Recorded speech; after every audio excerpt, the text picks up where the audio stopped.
설교 제목은 이 땅의 구루터기라는 제목입니다. 우리는 지금 참으로 어려운 시기를 보내고 있습니다.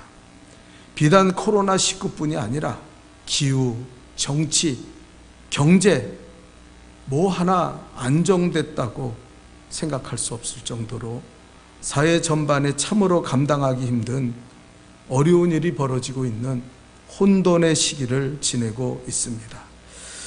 오늘부터 코로나19에 대한 준 3단계에 해당되는 조치로 교회는 모든 예배를 비대면 예배로 대체하고 신앙적인 모든 모임은 금지되었습니다. 저는 지난주에 너무 깜짝 놀란 게, 특별히 지난주에 대통령이 종교 지도자들과 그 모임 가운데 거의 협박에 가까운 막말을 하고 교회를 비난했습니다. 정강훈 목사라는 사람이, 또 그가 담임하고 있는 사랑제일교회가 마치 기독교를 대표하고 있는 것처럼 그렇게 말하고 모든 교회를 나라의 적으로 만들었습니다. 중앙일보에는 교회 관계자분은 식사를 받지 않는다는 식당의 문구를 사진으로 보여주었습니다. 너무나 깜짝 놀라 살펴봤더니 그 사진 밑에 보이지도 않게 조그만 글씨로 사랑제일교회 인근 식당이라고 적어 놓았습니다. 마치 나라의 전체 식당이 교회 관계자 여러분에는 식사는 받지 않는다고 하는 것처럼 왜곡시키는 것을 보았습니다. 대통령과 안 믿는 사람들은 그까지 예배 한 번 빠지고 두 번 빠진다고 뭐 큰일 나냐 할 수 있을지 모르겠어요. 그러나 예배는 신앙의 핵심이고 성도의 생명입니다.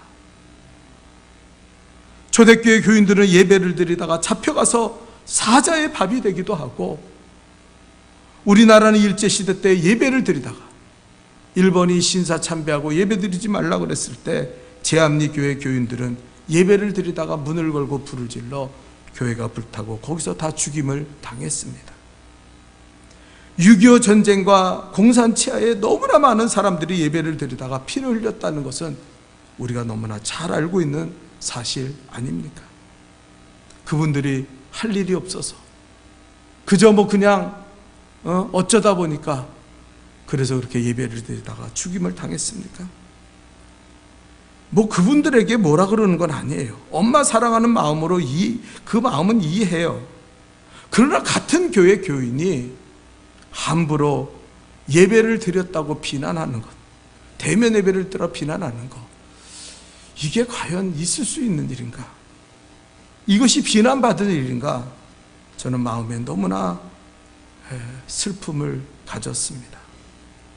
우리도 그분을 비난해서는 안 될 거예요. 또 그 사람들도 예배드리는 성도를 비난해서는 안 될 것입니다. 제가 문자에 여러분에게 보냈지만 제 생각과 너무나 같아서 영락교회 목사님의 그 메시지를 여러분에게 보내드렸습니다. 이것저것 따지고도 싶고, 그리고 억울한 것이 있어서 마음에 먹먹하고 답답하기도, 지금의 실정을 볼 때 답답하기도 합니다. 그러나 한 가지 분명한 것은, 이럴수록 우리 믿는 자는 더욱 기도해야 될 줄 믿습니다. 더욱 기도해야 돼요.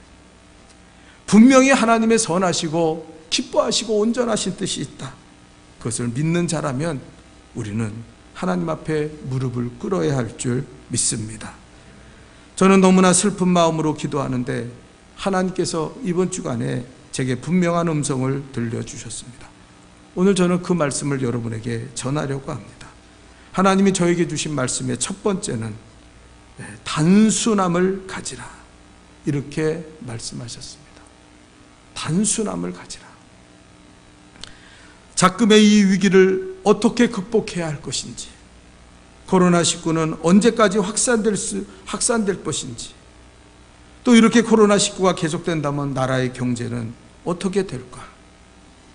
또 이렇게 공권력에 의하여 신앙의 자유가 묶여지고 예배를 드리지 못한다면 과연 성도들은 신앙을 잘 지켜나갈 수 있을까? 이렇게 정부가 앞장서서 마치 교회가 코로나19를 전파하는 것처럼 몰아붙이는데 앞으로 이 땅에서 선교하고 전도하는 문이 막혀지지 않을까? 정말 이런 복잡한 생각을 하면 머리가 터질 것 같고 스트레스를 받아 저는 언제나 밥을 잘 먹는데 밥맛을 잃을 지경이었습니다. 새벽마다 하나님 앞에 간절히 기도했습니다. 하나님, 무엇을 해야 됩니까? 우리가 이 어려운 지경에서, 이런 고통스러운 가운데서 우리는 무엇을 해야 됩니까? 그렇게 기도할 때 하나님이 저에게 첫 번째 주신 음성은 단순하라. 단순하라. 그 말의 의미는 예수께 집중하라. 예수님께 집중하라는 말씀이었습니다. 교수요, 베스트셀러 작가요, 목회자였던 유진 피터슨의 마지막 유언이 바로 이거였다 그럽니다. 단순하라. 심플. 단순하라. 유진 피터슨은 베스트셀러 작가였고 지성적인 교수였음에도 불구하고 그는 마지막에 그의 말한 것을 들어봤더니 너무 많이 일하지 말라. 너무 많이 책을 읽지 말라. 여러분은 그리스도께 단순히 집중해야 한다. 이렇게 권면했다고 합니다. 이렇게 감당하기 어려운 일을 당할 때 우리에게 필요한 것이 무엇입니까? 세상의 복잡한 문제를 끌어안고 고민하는 것이 아닙니다. 오직 우리 주 예수 그리스도를 바라보는 것인 줄 믿습니다. 예수 그리스도를 단순하게 그분을 바라봐라. 이스라엘 백성이 출애굽할 때 홍해 바다가 그들을 가로막고 뒤에서는 세계 최강의 군대 애국 군대가 죽이려고 그들을 쫓아오고 있었습니다. 이스라엘 백성들은 우리는 이제 죽게 됐다고 소리를 지르고 하나님을 원망하고 모세를 욕하며 돌을 던졌습니다. 그런 위기를 맞이한 모세가 하나님께 엎드려 기도할 때 하나님은 뭐라고 음성을 들려주셨습니까? 출애굽기 14장 13절과 14절에 보면 모세가 백성에게 이르되 너희는 두려워하지 말고 가만히 서서 여호와께서 오늘 너희를 위하여 행하시는 구원을 보라. 너희가 오늘 본 애굽 사람은 영원히 다시 보지 아니하리라. 여호와께서 너희를 위해 싸우시리니 너희는 가만히 있을지니라. 가만히 있을지니라. 주님은 잠잠해라. 가만히 있어라. 너희는 하나님께 집중해라. 그분이 너희를 구원하실 것이다. 그게 하나님이 주신 이스라엘 백성에게 주신 하나님의 메시지였습니다. 미래에 대한 불안감과 뭔지 모르지만 이렇게 다가오는 공권력의 이 두려움 때문에 어찌할 바를 모르시는 분들이 우리 가운데 있습니까? 예배를 드리기도 그렇고 또 안 드리기도 그렇고 갈등 속에 있습니까? 잠잠하십시오. 가만히 있어. 여러분의 모든 고민과 갈등을 뒤로 하고 예수를 바라볼 수 있기를 주님의 이름으로 축원합니다. 오직 단순하게 그 예수께 집중하십시오. 요한복음 14장 6절에 뭐라 합니까? 예수께서 이르시되 내가 곧 길이요 진리요 생명이니 나로 말미암지 않고는 아버지께로 올 자가 없느니라. 예수님은 길이에요. 예수님은 길입니다. 주님이 우리를 가장 선한 길로 인도하시고 반드시 단순하게 예수를 바라보는 그 순간 우리는 승리를 얻게 될 줄 믿습니다. 또 주님이 제게 주신 두 번째 음성은 뭡니까? 화평하라. 화평하라는 말씀이었습니다. 강화문 집회는 기독교 단체가 개최한 것도 아닌데 정보 언론은 코로나19의 확산의 주범으로 교회를 몰아가고 있습니다. 대통령까지 앞서 비난하는 것을 보며 너무나 놀래고 저분이 과연 우리 모두의 대통령인가 하는 의문까지 들었습니다. 한편으로는 반박도 하고 뭔가 소리도 지르고 싶었습니다. 강화문 이전의 모임에 제한을 풀고 그 여행을 권장하고 외식 할인권을 나눠준 정부가 잘못이 과연 없는가? 강화문 집회에 참석한 사람은 아니지만 또 찬성한 사람도 나는 아니지만 왜 강화문 집회 간 사람들은 검진하고 민노총 사람들은 전혀 검진하지 않는가? 너무 자기 진영에 빠져서 그렇게 비난하는 것이 아닌가? 싸우고 외치고도 싶었습니다. 그러나 주님은 제게 말씀하셨어요. 화평하라. 내 안에 평화를 지키라. 그러면서 주님이 깨닫게 하신 것은 평화는 회길이 아니라 같은 생각이 아니라 다름을 인정하고 받아들일 줄 아는 관용이 평화를 만들어낸다. 제게 주님은 말씀하셨습니다. 빌립보서 4장 5절 7절에 보니까 이렇게 말해요. 너희 관용을 모든 사람에게 알게 하라. 주께서 가까우시니라. 아무것도 염려하지 말고 다만 모든 일에 기도와 간구로 너희 구할 것을 감사함으로 하나님께 아뢰라. 그리하면 모든 지각에 뛰어난 하나님의 평강이 그리스도 예수 안에서 너희 마음과 생각을 지키시리라. 그렇게 말씀하고 있습니다. 나랑 같은 진영, 나와 같은 생각이 아니더라도 다른 생각을 가진 그 모든 사람들을 너그럽게 인정하고 받아들이는 관용이 있어야 우리는 평화를 누리게 된다는 것입니다. 화평케 하는 자는 복이 있나니 하나님의 아들이라 일컬음을 받는다고 말씀하셨습니다. 우리는 하나님의 아들이 아닙니까? 관용하는 마음으로 화평을 만들어야 할 줄 믿습니다. 지금 우리 기독교는 다른 사람을 비난하거나 소리 지르고 같이 비난하고 소리 지르지 말아야 됩니다. 잘 참아내고 인내해야 한다. 겸비하고 겸손해야 한다. 이것이 주님의 제게 주신 두 번째 음성이었습니다. 마지막 주님의 음성은 세 번째, 소망을 가지라는 것이었습니다. 주님은 저에게 목사는 설교로 말한다. 어느 정치단체에 가서 외치는 것도 아니고 어디 다른 곳에 가서 외치는 것이 아니라 목사는 설교로 말한다. 그렇게 저에게 말씀하셨습니다.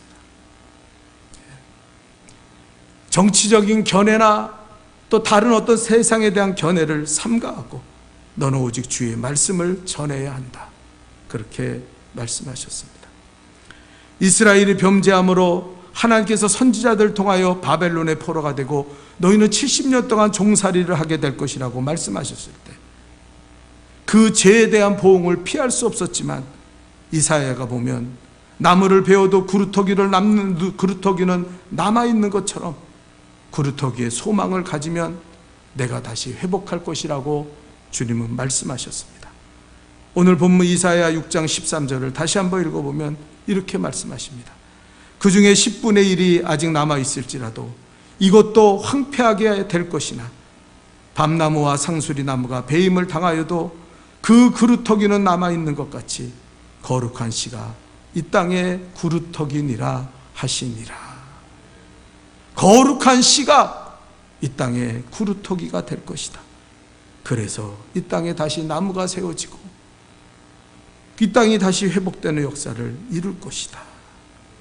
여러분, 우리 성도들은 이 땅에 거룩한 그루터기가 되어야 될 줄 믿습니다. 우리가 이 땅에 거룩한 씨가 되어 다시금 주님이 회복하는 그날, 이 땅에 하나님의 나라가 세워지고 하나님의 말씀이 부흥하는 그날을 우리는 소망하며 그루터기의 소망을 가져야 됩니다. 그 소망을 가지기 위해서 우리는 세 가지의 모습이 필요합니다. 그 첫째는 회개해야 소망이 생깁니다. 회개해요. 우리가 반성이 없이 그냥 지나가 버린다면 우리는 소망이 없을 거예요. 우리가 소망을 가지기 위해서 제일 먼저 해야 될 일이 뭐냐면은 우리가 애통하고 회개하는 것입니다. 이 모든 일이 우리의 죄악으로 인하여 되어졌기 때문에 다시금 회복되는 날이 묘연하지만 그러나 우리는 먼저 죄악을 회개하고 주님 앞에 돌아와야 됩니다. 요즘 우리 교회 온라인 성경 통독반에서 역대하를 읽고 있는데 애굽의 시삭이 유다를 치러 올라옵니다. 다윗과 솔로몬 시대의 그 영광의 나라가 그 솔로몬의 아들 르호보암이 우상 앞에 절하고 죄악을 품을 때 하나님은 애굽을 통해 이스라엘을 다시 침략하게 만드셨어요. 그들이 올라와서 온 마을을 온 그 땅을 점령, 유다 땅을 점령하고 예루살렘을 에워쌌을 때 스마야 선지자를 통해서 하나님이 이렇게 말씀하십니다. 그것이 바로 역대하에 있는 말씀이에요. 여호와께서 이같이 말씀하시기를 너희가 나를 버렸으므로 나도 너희를 버려 시삭의 손에 넘겼노라 하셨다 한지라. 하나님, 나는 너희를 버렸다 그러셨어요. 그때 이 말씀을 들은 르호보암과 그리고 백성들이 겸비하여 회개했다고 성경은 말씀하고 있습니다. 그랬더니 역대하 12장 6절 바로 그 다음 절에 뭐라 그럽니까? 이에 이스라엘 방백들과 왕이 스스로 겸비하여 이르되 여호와는 의로우시다 하매 여호와께서 그들이 스스로 겸비함을 보신지라. 여호와의 말씀이 스마에게 임하여 이르시되 그들이 스스로 겸비하였으니 내가 멸하지 아니하고 저희를 조금 구원하여 나의 노를 시삭의 손을 통하여 예루살렘에 쏟지 아니하리라. 이렇게 말씀하셨습니다. 주님은 애굽으로부터 이스라엘을 건져주시고 그들이 겸비하고 애통하고 하나님을 인정할 때 하나님은 그것을 거둬주셨다는 겁니다. 우리는 겸비해야 합니다. 겸비해야 합니다. 겸비라는 말은 히브리어 말로 카나라는 말입니다. 이 카나라는 말은 무엇이냐면 무릎을 꿇다, 엎드려지다는 말이에요. 그저 그냥 겸손한 그 정도가 아니라 완전히 꼬꾸라져서 하나님 잘못했습니다. 하나님 회개합니다. 그리고 이제는 복종하며 살겠습니다. 그렇게 엎드러지고 꼬꾸라지는 것을 겸비했다, 겸비하다, 카나라는 말입니다. 우리는 절대로 입술로만 주여 주여 하면서 거짓된 회개를 하지 않아야 됩니다. 여전히 죄악을 품고 여전히 악한 짓을 행하고 여전히 남을 비난하고 여전히 싸우고 다투면서 입술로 범죄하면서 입술로만 주여 주여 그런 회개를 했으면 이 르호보암과 유다 백성들이 완전히 겸비하여 엎드려서서 꼬꾸라져서 하나님 앞에 매달렸던 것처럼 우리는 주님 앞에 제멋대로 살고 교만하고 악하게 살고 불평하고 원망하며 살았던 모든 것을 이제는 항복해야 합니다. 이것이 진정한 회개입니다. 그리고 이 회개가 이루어질 때 우리 마음에 소망이 생기게 될 줄 믿습니다. 우리가 소망을 가지기 위해서는 두 번째, 기도해야 합니다. 기도해야 소망이 생깁니다. 우리가 이 성경 통독반을 통해 요즘 읽고 있는 역대하 7장 14절 15절에 보면 이렇게 말합니다. 아주 중요한 성경이야. 잘 들어보세요. 내 이름으로 일컫는 내 백성이 그들의 악한 길에서 떠나 스스로 낮추고 기도하여 내 얼굴을 찾으면 내가 하늘에서 듣고 그들의 죄를 사하고 그들의 땅을 고칠지라. 15절입니다. 이제 이곳에서 하는 기도에 내가 눈을 들고 귀를 기울이리니. 여러분, 애통한 것은 이번 한 주간 모든 종교 모임을 금지했습니다. 이게 옳은 일인지 아닌지 전 모르겠어요. 아니, 그들 안 믿는 자들이 기도하지 마라 그러면 우린 기도 안 해야 됩니까? 예배 드리지 마라 그러면 우리 예배 안 드려야 돼요? 예? 그 사람이 대통령이건 아니면 뭐 어떤 사람이건 그 사람들이 그러면 우리는 그렇게 사는 겁니까? 예? 너무나 마음이 안타까워요. 예? 비록 그것을 지키지만 여러분, 이 한 주간 모여서 기도하지 못하지만 집에 있든지 아니면 교회에 있든지 우리는 최선을 다해서 기도해야 될 줄 믿습니다. 기도하지 않으면 소망이 없어요. 기도하지 않으면. 마지막 우리가 소망을 가지려면 세 번째, 주님을 찬양하고 주님께 감사해야 될 줄 믿습니다. 하박국 3장 16절과 19절을 여러분 기억합니까? 내가 들었으므로 내가 창자가 흔들렸고 그 목소리로 말미암아 내 입술이 떨렸도다. 무리가 우리를 치러 올라오는 환난 날에 내가 기다림으로 썩이는 것이 내 뼈에 들어왔고 내 몸은 내 처소에서 떨리는도다.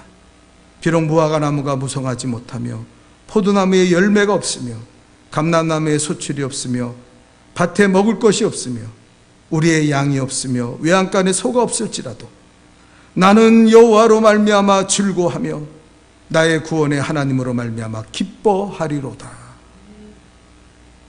주 여호와는 나의 힘이시라.